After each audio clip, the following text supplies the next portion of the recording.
Hello everyone, சொரக்காய் தோசையும் புளி சட்னி காம்பினேஷன் சூப்பராக இருக்குங்க.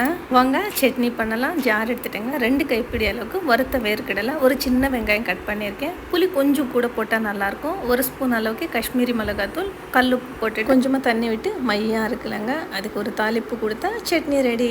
சொரக்காய் தோசை பண்ணலாமா? அதுக்காக ஒரு சொரக்காய் எடுத்துருக்கேங்க. பீல் பண்ணிவிட்டு குட்டியாக கட் பண்ணி வச்சுருக்கேன்.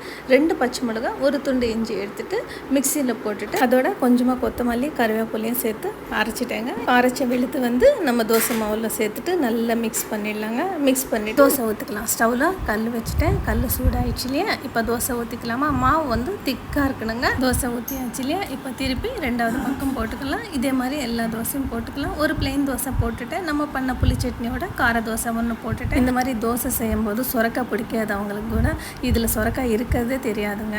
ஹெல்தி தோசை நீங்களும் ட்ரை பண்ணுங்கள்.